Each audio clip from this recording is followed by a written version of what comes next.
235. So they are wider than mine. No, they are not. These are the same width then as Sadie's CRV hybrid. So my M340 has skinnier tires than a Camry hybrid and a CRV No, hybrid. it does not. BMW, what are you doing? Why? They put M badges all over that thing. That's and they're funny. like, you know what? You know what has good sized tires? A bicycle. A horse and carriage. Yes. You know those Amish carriages you see on like Instagram videos, just whipping? That's the tires we're gonna put on the M340. Welcome to Downshift, everyone. My name is Paulo. And my name is Matt, and we have spent the week, finally, with the new 9th generation Toyota Camry. This car is a legend, and it competes against two main rivals, really, today. The Honda Accord, that you can get in hybrid, and the Hyundai Sonata that we recently tested earlier this year, that you can also get in hybrid. And I'm gonna walk you through the 14 things you should know, by the way. And then we're gonna get behind the wheel, talk about some of the standouts, and then go a little bit more in depth about how it stacks up against the competitors. Let's do it. So we'll start by covering what's new for 2025. And 2025 introduces the 9th generation of the Toyota Camry.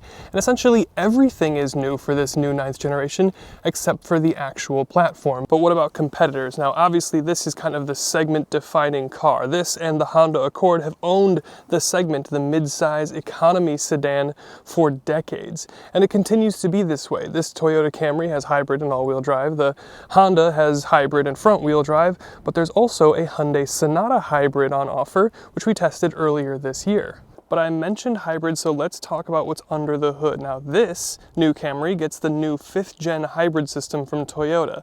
It's meant to be a little bit more sporty. It's still a little bit loud and coarse sounding, but a little bit more refined than last year's Hybrid 4 system. Also, the big news is for 2025, you can only get a Camry in the hybrids, the 2.5 naturally aspirated 4-cylinder with Toyota's dual motor for front-wheel drive or 3 motor for all-wheel drive. That would be that e-all-wheel drive, and it's going to be available on every trim, that e-all-wheel drive. In front-wheel drive, power figures look at about 225 horsepower. If you go up to all-wheel drive, you get a little bit more power thanks to that back motor, 232 horsepower. That's a pretty big jump. It's up 30 horsepower from last year, and if you compare it to the Honda, its main rival here, the Accord tops out at 204 horsepower, and you're not even breaking the 200 mark in the Hyundai, so this is pretty far and away the most powerful. But the Camry is also the most efficient.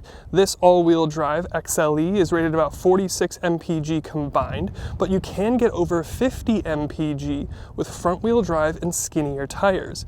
The Honda Accord maxes out at about 48 mpg and 44 with 19-inch wheels, and the Sonata comes right in between at about 47 mpg. So this Camry is the most powerful and the most efficient, so that's a good start. And when it comes to drivetrain, they're all going to get the eCVT transmission, which is fine. It simulates gears at times, but most of the time it just works away in the background pretty quietly. But like I mentioned before, you can either get front-wheel drive or all-wheel drive. So you can't get all-wheel drive for the Accord from Honda, and you can't get all-wheel drive for the Sonata hybrid. So this Camry, again, strikes a pretty high bar. Now in terms of weight and dynamics, I mentioned this new Hybrid 5 system, and this new generation, 9th generation Camry is a little bit more sporty, and it is. It is still pretty vanilla though, it's still pretty much a Camry, but the Hybrid 5 is noticeably peppier and a little bit more dynamic than the Hybrid 4 system. The only thing that really occurred to me as maybe a con from behind the wheel is that the brakes feel like they could use a little bit more bite at the top of the pedal. It's a more progressive feel. Some of you might like that though. But really, other than that, and a little bit of wind noise behind the wheel, it's a great car. And then when it comes to styling, new year, new generation, new face. But we have the familiar hammerhead design language with the front fascia that we've seen Toyota roll out in the new Prius, the Crown, and the Crown Signia. There's 9 different colors that you can get the new Camry, and this is Ocean Gem. This is one of the new colors, and it is fantastic. It is a gorgeous teal, and I tried to get as much frost off as I can, but really, really pretty color. I really like this color. Now, down below at the grille, this is the XLE, so it's a more silver finished grille. You can get a body colored grille depending on what trim you want. Also, we've got our little hammerhead fang DRLs here.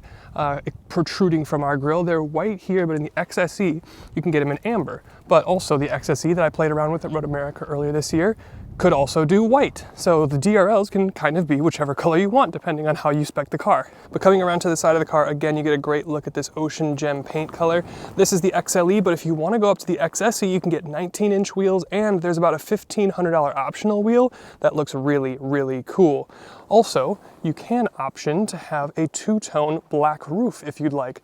I do like the ocean gem, so I like the body color roof that it comes with here. I'll step back into the snow thanks to my new Vans, shout out to them. The profile, body shape, pretty much identical to last year. It's gonna be very familiar to you. But as we come to the back, there is no molded in lip spoiler, but you could get that with the XSE, the more sporty oriented trim. Rear 3/4, really nice, sun hitting that ocean gem. C-shaped taillights definitely matched that front headlight. Camry spelled out in big font on the rear, XLE, all-wheel drive with the pearl detail, and no exposed exhaust, because why would you dirty up such a clean design? Overall, I think it looks handsome. Leave it in the comments what you think looks best, the Camry, the Accord, or the Sonata. But then let's explore the practicality. The trunk button is actually offset between the R and the Y on the right-hand side of the trunk. You open it up, it's not powered. I wouldn't expect it to be on something like this, but it is huge. The opening is nice and big, pretty rectangular, easy to get stuff in. This is my big film backpack, and that's about how much trunk it takes up. The space is 15.1 cubic feet. I think that number is a little bit misleading because it actually looks enormous back here. If you are going to keep track, as we are against the Accord from Honda, it's about 16.7 in the Accord and 16 cubic feet in the Sonata. So this is technically the smallest trunk. There had to be something to give, right? Because this was just collecting accolades as we went down the list. But you can pull to release the rear seats here, and overall, I still think that's a little underrated. This is definitely still a huge and practical trunk. We'll step into the rear seats, take a look at the door card real quick. We don't have shades. I may or may not expect that in something like this, but we do have the interior matched tan leather on the door, as well as some color match stitching down here. We'll step in. This passenger seat is kind of officially far back, so actually I'm gonna move to the driver's side. So I'm behind myself. This is kind of the concierge thing, so it moves the seat back. Once I get in, the seat will move forward about 2 inches, and then I'll have even more legroom. So the reality is it's actually pretty good in terms of legroom back here. You also have a panoramic sunroof. You've got climate vents, but no zone, and you've got some chargers underneath here, pockets. The materials are good. The only thing that's not super good is the headroom. I'm 6'1", I'm not an abnormally large person, but I do struggle a little bit with headroom here in the rear seats. But other than that, it's pretty practical in the rear seats of the Camry. Then we'll take it to the front seats. We do have 2-person memory, very nice. The same kind of lighter interior. We've got a little bit of a cloth or kind of a fabric material here. I think that's nice. It makes it feel a little bit more Scandinavian, maybe a little bit more Volvo and more expensive. The seats themselves, really, really comfortable. Nice bolsters for support, but not intrusive or uncomfortable. You've also got 3-level heated and 3-level cooled here on the XLE. It varies depending on what trim you want. And you can also get here on our XLE, and we do have a 2-level heated steering wheel. And then touching on the interior, the cabin experience as a whole, we've touched on it with the seats, but overall design-wise, this feels very similar to the Crown without being identical. One of the things that I love about the XLE is this kind of quilted diamond fabric material that you get in the door cards, on your passenger side of the dash, and on the driver's side as well. Really nice, makes it feel pretty upscale. I like the detailing, and I like that it's not leather. I like that it's kind of a fabric. It makes it feel, again, a little bit more Scandinavian and upscale. The steering wheel, though, feels like it's straight off the Crown, and that's kind of a good thing. This one on our XLE doesn't have paddle shifters. If you want that, you're gonna go to the XSE. But we've got our full width dash vent that you'd see on like an Audi RS5 or S5, and it doesn't get the cool Lexus LC style shifter that we also saw in the Prius, but some people might like a more mechanical feeling traditional shifter here in your center console. But speaking of the center console, we've also got, importantly, physical climate controls. Heated seats, heated steering wheel, all of this stuff, physical buttons, really easy to use, even with gloves on here in December. Overall, the build feels really nice, really solid, nothing rattles, just a little bit of wind noise coming off the sunroof, but other than that, really nice and impressive cabin. One thing I also like is the cup holders are smartly placed so that your expanding top water bottle doesn't have to rest up against these buttons on the center console, and you still have a wireless charger and a thoughtful little cubby for sunglasses and wallets. Again, some chargers down here, but overall the packaging here, very practical and well thought out for usability. But then in terms of your technology, you do get a 10-inch head-up display for your XLE and XSE trims, and then down below you've got a fully digital instrument cluster, which works pretty well. There's a bunch of different information that you can get in here, like your telemetry for your all-wheel drive, fuel economy, media, all sorts of things like that. Really, really nice. It's 7 inches as standard, but we've got the upgraded 12.3-inch digital instrument cluster, which is pretty good. We've got our eyeball watcher for our Toyota Safety Sense 3.0, which again works very, very well. I like that system. And then over here to the right, the main event, the 12.3-inch infotainment system.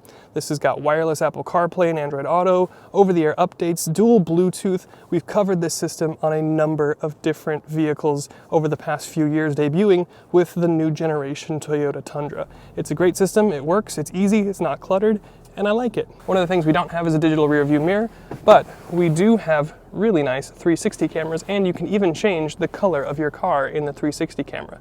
So overall, very, very practical. I love the tech suite here, especially with the Toyota Safety Sense 3.0. You've also got 3 different drive modes operated on a button rather than a dial here. So Eco is what I've been hanging out in most of the time. It still feels powerful enough when the engine comes in.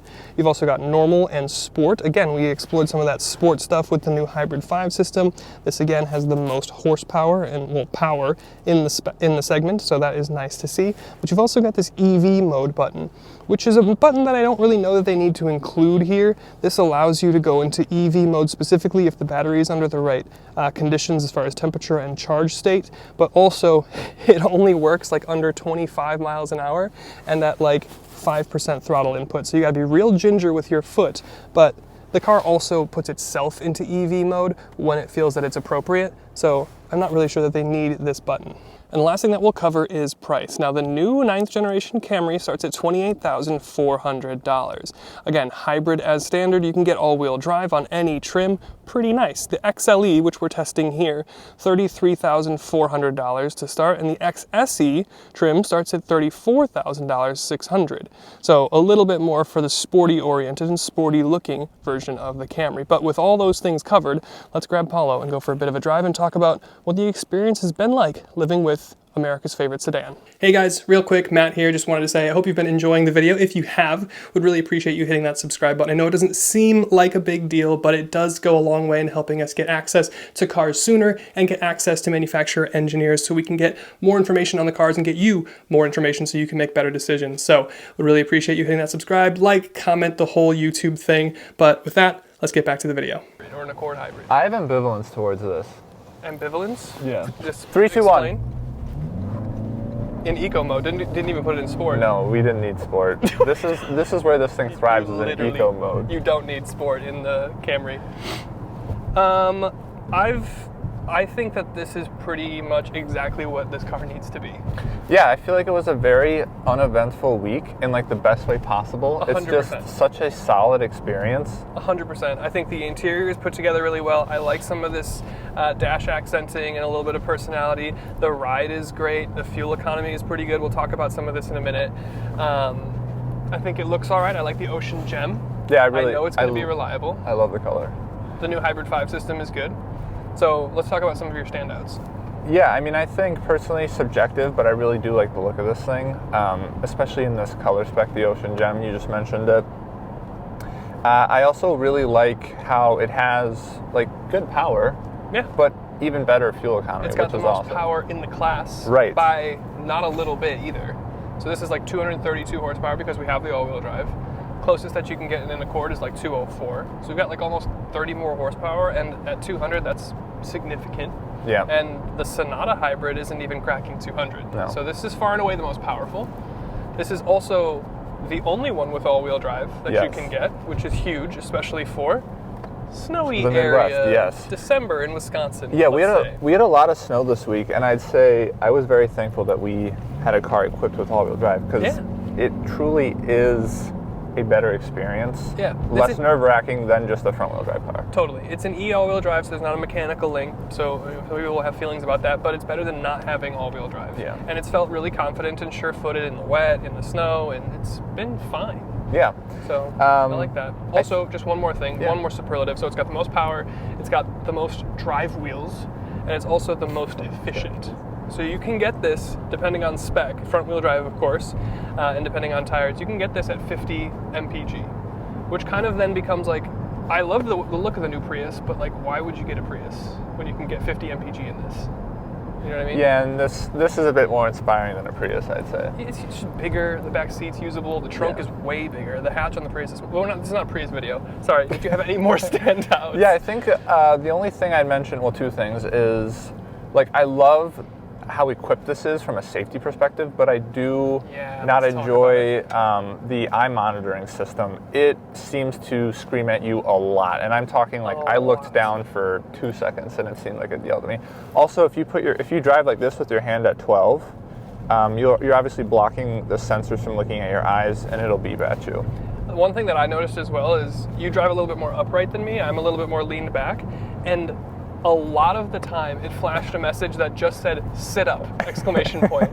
So it's like a chiropractor was doing the coding, and he's like, "All right, let's fix that posture." It's like it thinks you're like gonna just, go to bed basically. Yeah. It'll also so there's a couple sit up messages. There's just sit up with exclamation point, and then there's also sit up, driver's view obstructed or whatever, which it makes more sense. The first one just feels like I'm being scolded by a Toyota, That's funny. which hurts a little bit. The other thing that we were just talking about too is that it seems like every component of the powertrain needs to warm up before you're able to actually utilize the full, EV function of this vehicle. Right. Like, I experienced it too the other day driving to the gym. It takes me about 13 minutes to get to the gym, and the EV mode only kicked on a minute before I got there because I'm assuming everything had to warm up.